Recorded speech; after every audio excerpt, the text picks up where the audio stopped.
महतरम बुजुर्गों और दोस्तों,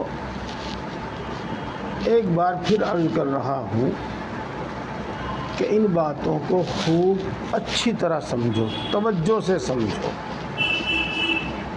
अगर इस वक्त बयान में समझ में ना आए तो बाद में पूछ लो, बहरहाल समझो। और तफसीर में बयान करने के लिए तो बहुत कुछ है, लेकिन मैं कोशिश ये करता हूँ कि इतनी ही बात बयान करूँ जितनी समझ जाए,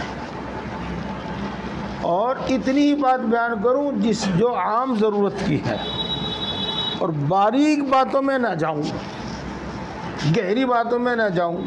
मैं इस बात की कोशिश करता हूँ।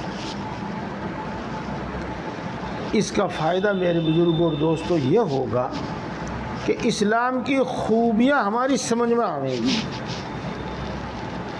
और इसका फ़ायदा ये होगा कि इस्लाम के अलावा दूसरे माशरों में, दूसरे क़वानीन में जो कुछ ऐसी चीज़ें हैं जिनको वो लोग बहुत पसंद करते हैं, हालांकि गलत है, और हम भी उनके असर से मुतासिर होकर उनको पसंद करते हैं, और हम भी अपने मुआशरे में उसी पर अमल करते हैं। तो सही हकीकत मालूम होकर इंशाअल्लाह अज़ीज़ गलत बातों से नफ़रत और सही बातों की रग़बत पैदा होगी, इस्लाम की अज़मत दिल में पैदा होगी, और वक्त पर अमल भी होगा इंशाअल्लाह अज़ीज़। जब ऐसा मौका आवेगा, अमल का वक्त आवेगा, तो अमल भी होगा। अब आप पहले आयत शरीफा का तर्जुमा सुनिए, एक ही जुमले का बस। ए ईमान वालो, तुम औरतों के ज़ोर ज़बरदस्ती वारिस मत बनो। अल्हम्दुलिल्लाह, ऐसा आसान तर्जुमा हो गया कि आप सब की समझ में आ गया होगा। ए ईमान वालो, तुम ज़ोर ज़बरदस्ती औरतों के वारिस न बनो, ये हुक्म देगा। अब देखो, ज़ोर ज़बरदस्ती वारिस बनने का क्या मतलब है। जिस तरह की बात आपने यतीम बच्चों के बारे में सुनी थी, उसी तरह की कुछ बातें यहाँ हैं।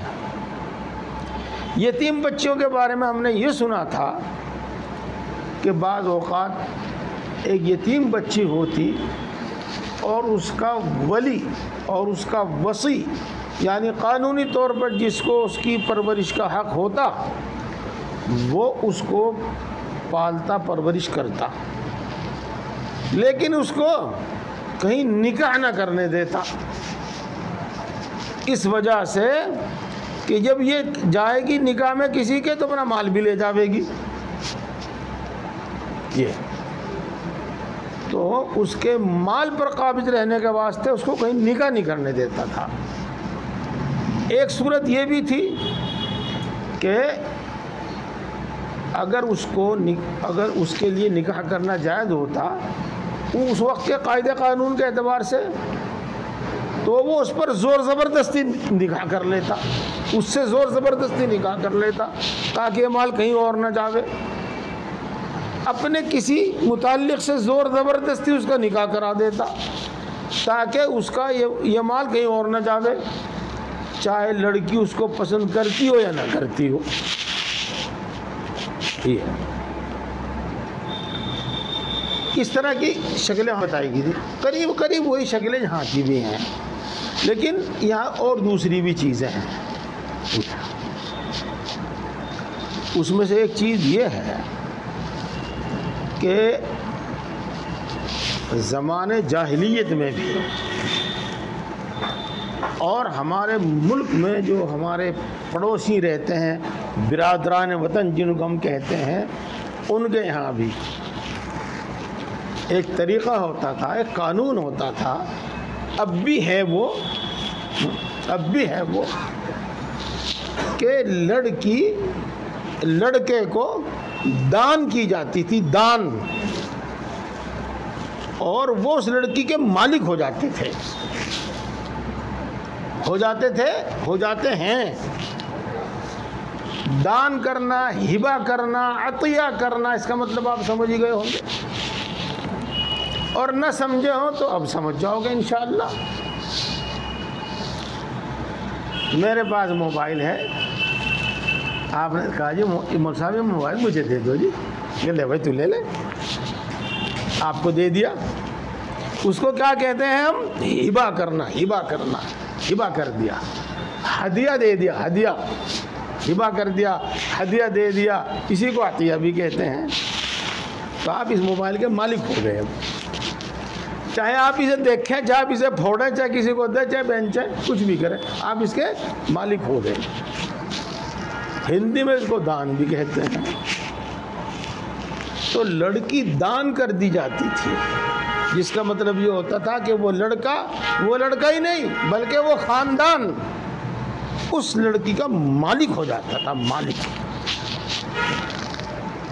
और उसके मालिक होने का एक असर ये होता था कि मिसाल के तौर पर जिस लड़के से उसका निकाह कहो, फेरे कहो, या जो भी कुछ आप कहो होता था, अगर उसका इंतकाल हो जावे, वो मर जावे, तो अब चूंकि ये लड़की उनकी मिल्कियत में है, इसलिए कहीं और निकाह नहीं कर सकती, वहीं उसी ख़ानदान में देवर से, जेठ से, इससे उससे, जिससे उनकी मर्जी हो वहाँ तो हो सकता है, लेकिन उसके बाहर नहीं हो सकता। करते ही नहीं थे। हाँ, हमने भी कुछ अपने ख़ानदान की और दूसरों के ख़ानदानों की इस तरह की कहानियाँ सुनी हैं कि औरत के घर वालों ने निकाह कर दिया, बेवा होने के बाद कहीं निकाह कर दिया। अब जिनकी वो बहू थी वो लट उठाए फिरे, अगर रहन नहीं देने के। हाँ, तो इसका मतलब ये है कि मरने वाले के माल के जिस तरह वो वारिस हो गए हैं, इसी तरीक़े से वो इस औरत के, इस लड़की के भी वारिस हो गए हैं। उम्मीद है कि बात समझ में आ गई होगी, और न समझ में आई होगी तो अब आ जाएगी। ये बहू हम कैसे इसका निकाह करवा देंगे वहाँ? ये तो हमारी इज्जत है, ये तो हमारी इज्जत है। तो ये उस लड़की के भी, उस औरत के भी वो वारिस हो गए।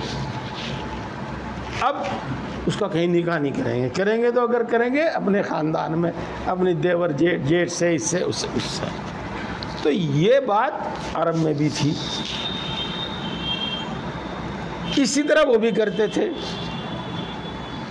तो इस्लाम ने, कुरान पाक ने, अल्लाह रब्बुल इज़्ज़त ने ये आयत शरीफा नाजिल फरमाकर ये हुक्म दिया कि तुम औरतों के वारिस नहीं हो, तुम इन औरतों के वारिस नहीं हो, बल्कि निकाह के बाद इद्दत होगी, ओ तौबा, मौत के बाद इद्दत होगी, और इद्दत के बाद ये आज़ाद है।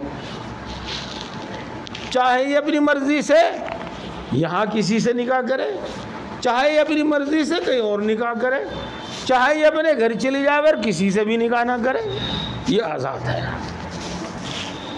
यहाँ अल्लाह तबारक व तआला जो इरशाद फरमाते हैं, इसका मतलब यही है, ला यहिल्लु लकुम अन तरिसुन निसाअ करहा, ये है। इसी तरीके से वारिस होने का मतलब एक और भी है, ये बात ज़रा सही भारी हो जाती है। मैं कई बार कह दूंगा, लेकिन जो ज़रूरी बात है और समझ में आ सकती है, बस मैं इतनी बात कहूँगा।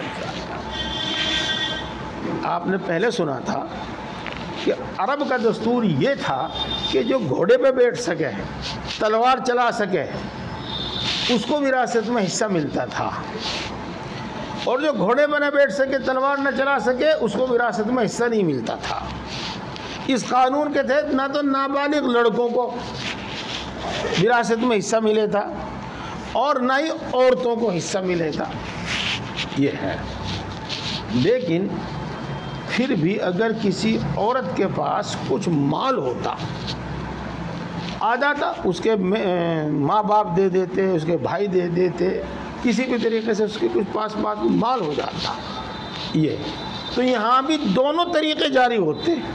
एक तो ये कि शौहर ज़ोर ज़बरदस्ती उस माल को अपने इस्तेमाल में लाता, और दूसरे के अगर शौहर का इंतकाल हो गया तो वो माल उस औरत के पास नहीं रहता था, बल्कि जो शौहर के माल के वारिस हुआ करते थे वो इसके भी माल के ज़ोर ज़बरदस्ती वारिस हो जाया करते थे।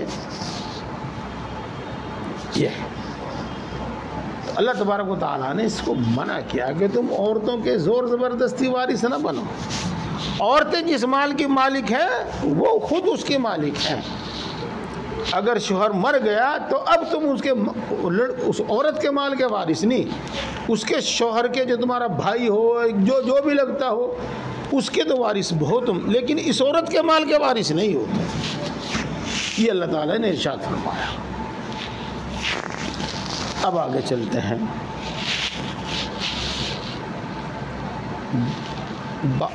ये आज का भी दस्तूर है, आज तो कुछ इसमें मुझे कमी दिखाई देती है, आज से पहले वो होता था कि भाई महर जो है ना ज़्यादा से ज़्यादा मुकर्रर करो ताकि लड़का छोड़ ना सके, ताकि तलाक ना दे सके। ये है किस वास्ते। अब तो 1 लाख, 1.5 लाख, 2 लाख कुछ चीज़ नहीं। जब ये बहुत कुछ था, जब हमने महर के निकाह के वक्त झगड़ा होते देखा, लड़की वाले कहते हैं कि महर 1 लाख होगा और लड़के वाले कहते हैं कि नहीं 5,000 होगा, 10,000 होगा। लड़की वालों का मकसद यह होता था कि ज़्यादा से ज़्यादा महर हो ताकि वो छोड़ ना सके, क्योंकि उनको इतना बड़ा महर देना पड़ेगा, वो दे नहीं पाएंगे, इसलिए छोड़ भी नहीं पाएंगे, इस मकसद से। लेकिन देखो, कानून कोई कैसा भी हो, याद रखना आप, उससे निकलने का कोई चोर दरवाज़ा और कोई खिड़की कानून के अंदर निकाल ही जाती है। कानूनदान निकाल लेते हैं, उसके लिए कुछ ना कुछ निकाल लेते हैं। तो अब क्या किया लड़के वालों ने या शौहर ने, क्या किया कि ना तो उसको तलाक देते और ना उसको बीवी की तरह रखते। मकसद यह है कि मजबूर होकर कहे कि मैं कुछ नहीं लेती, तुम मुझे छोड़ दो। तो उसको इतना तंग करेंगे कि वो इस पर आ जाएगी, बल्कि उसके माँ बाप इस पर आ जाएंगे कि भाई चाहे तुम हमारे पे से कुछ ले लो लेकिन इसे छोड़ दो। ये तो ऐसा नहीं होना चाहिए। अल्लाह तबारक व तआला इस आयत शरीफा में इसको मना फरमाते हैं। बल्कि क्या होना चाहिए, ये होना चाहिए कि महर जो मुकर्रर हुआ वो देना है। उसका एक कायदा है जो मैंने आपको बताया भी था। एक कायदा तो ये है कि अगर निकाह हो गया और अभी दोनों की मुलाकात नहीं हुई, तन्हाई नहीं हुई, सोहबत नहीं हुई और उससे पहले तलाक हो गई, तो आधा महर देना पड़ेगा। और अगर तन्हाई हो गई, मुलाकात हो गई, सोहबत हो गई, तो पूरा महर देना पड़ेगा। तो जितना भी महर है, अगर आधा बनता है तो आधा महर खुशी खुशी दे दो, और अगर पूरा बनता है तो पूरा खुशी खुशी दे दो।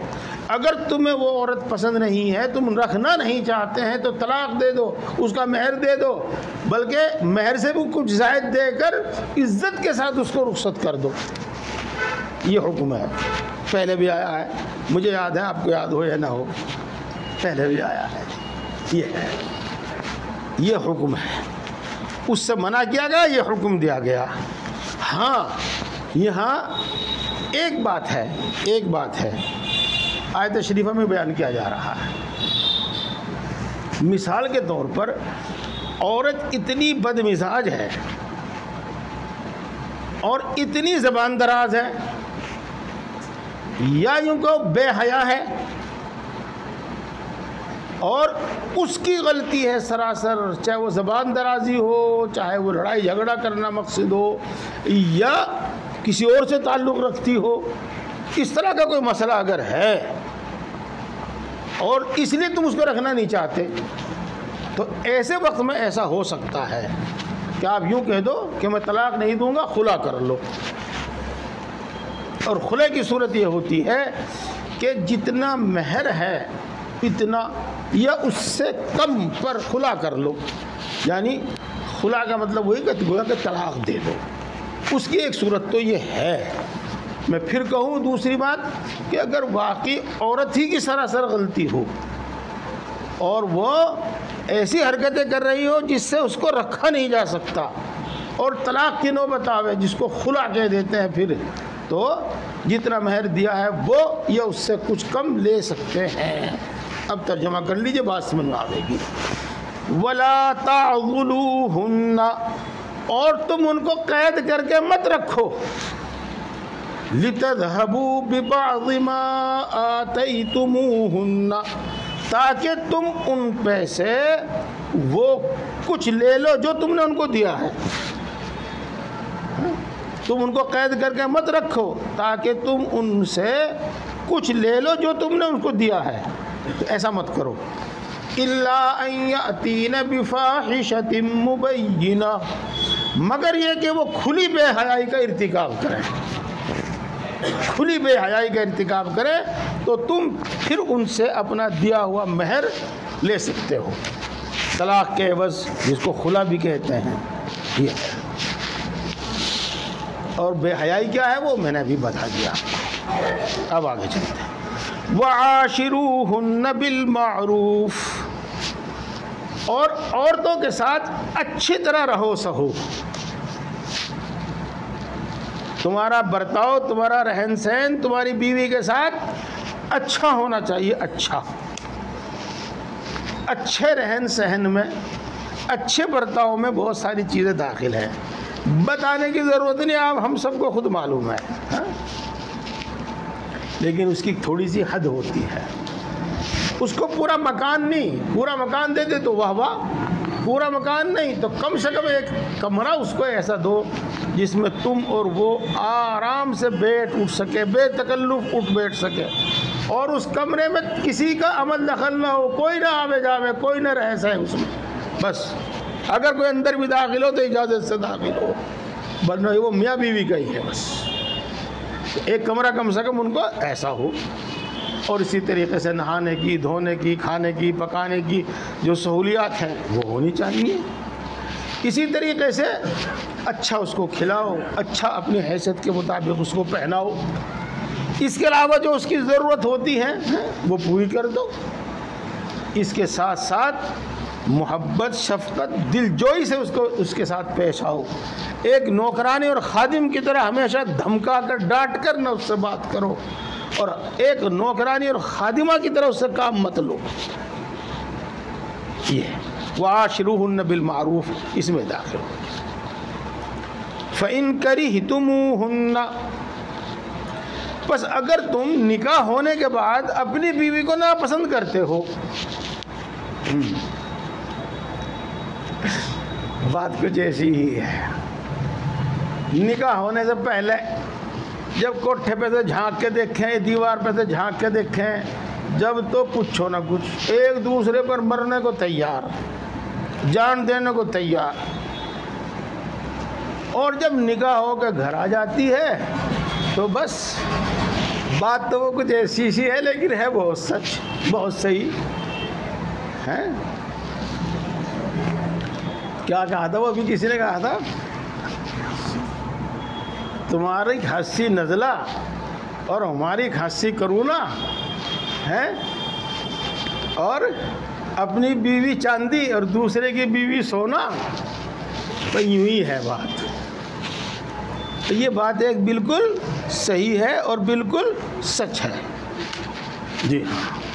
कि आने के बाद फिर जो बातें सामने आती हैं तो बहुत मर्तबा दोनों का दिल मिलता नहीं है। हाँ, मिलाना पड़ता है, मिला कर रखना पड़ता है, और समझदार आदमी मिलाकर रखें और मिलाकर ही रखते हैं। अल्लाह तबारक व तआला यहाँ यही इरशाद फरमा रहे हैं और दिल मिलाकर रखने का तरीक़ा बता रहे हैं।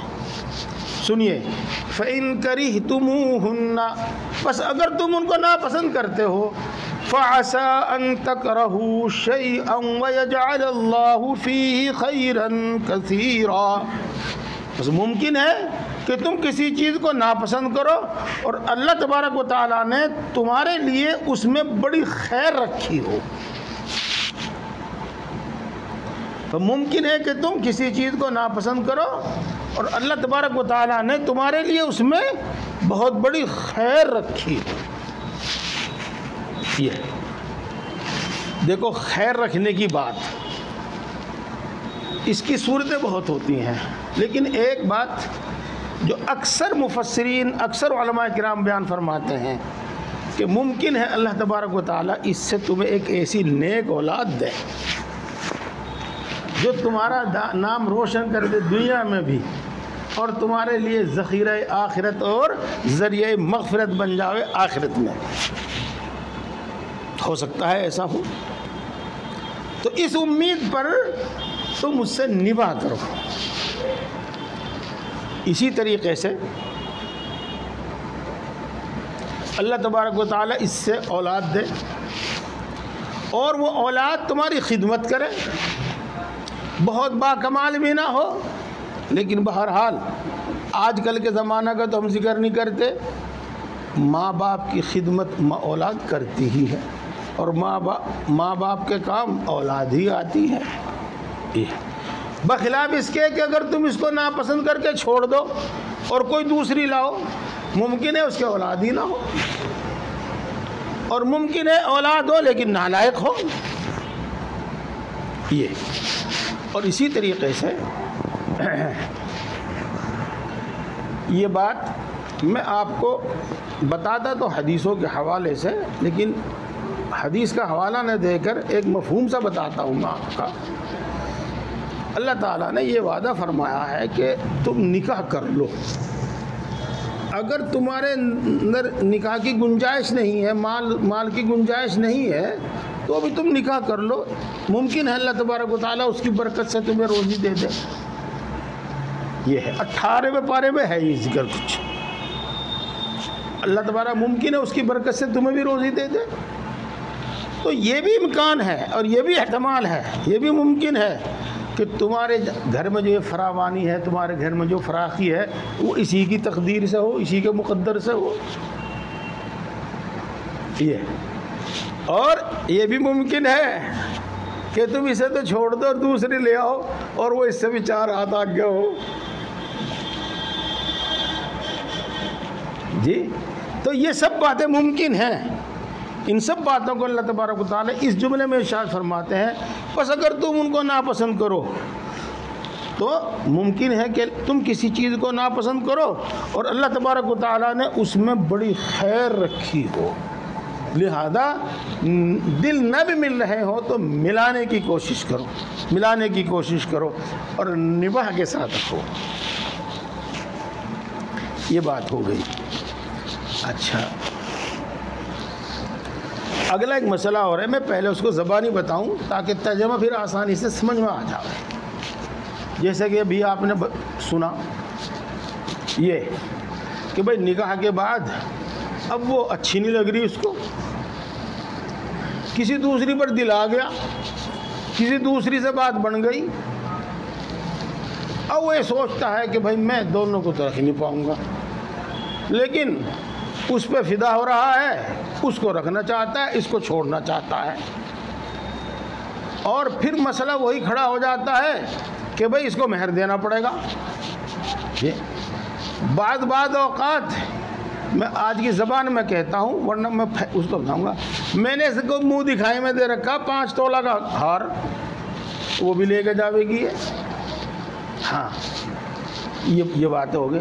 यानी महर तो है ही, कुछ और हदिये तोहफे के तौर पर मुंह दिखाई पे कहीं पे दे रखा, तो वो भी लेके जावेगी है। तो फिर यहाँ पर वो ज़ोर ज़बरदस्ती करता है, उसको मजबूर करता है, परेशान करता है, ताकि ये अपनी जान छुड़ा कर चली जावे, मेरा माल मेरा महर देकर चली जावे और मैं दूसरी से निकाह कर लूँ। तो अल्लाह तबारक व तआला इससे भी मना फरमाते हैं। चुनांचे यूँ इरशाद फरमाते हैं, व इन अरदतुम इस्तिबदाल ज़ौजिन मकान ज़ौजिन, और अगर तुम एक बीवी की जगह दूसरी बीवी बदलना चाहते हो, बदलने का मतलब आपके सामने आ गया, एक को छोड़कर दूसरी निकाह करना चाहते हैं। व आतैतुम इहदाहुन्न क़िंतारन, और तुमने उनमें से एक को यानी पहली को माल का एक ढेर दे रखा, माल का एक ढेर दे रखा, यानी बहुत सारा माल दे रखा, बहुत सारा माल दे रखा, चाहे वो करोड़ों रुपए हो, चाहे वो इससे भी ज़्यादा हो। मसलन तुमने उसको बहुत बड़ी जायदाद हिबा कर दी, मसलन तुमने उसको एक महल हिबा कर दिया, तुमने एक ढेर के बराबर, अंबार के बराबर तुमने उसको माल दे रखा। फला ताखुदू मिनहु शैआ, तो तुम उसमें से कुछ भी मत लो, कुछ भी मत लो, कुछ भी वापस मत लो। यूँ कर, तुम उसमें से कुछ भी वापस मत लो। देखो दोस्तों, जिक्र आया महर का और जिक्र आया उस हदिये तोहफे का जो उसको दे दिया था शोहर ने। तो इसके बारे में, महर के तो बारे में कायदा मैंने आपको बता दिया कि निकाह के बाद अगर तन्हाई यकजाई ना हो, सोहबत वगैरह ना हो, और उससे पहले ही तलाक हो जावे तो भी आधा महर देना पड़ेगा, और अगर सोहबत हो गई, तन्हाई हो गई, तो पूरा महर देना पड़ेगा। तो जब दे दिया या वाजिब हो गया, नहीं दिया लेकिन वाजिब हो गया, तो अब वो देना चाहिए।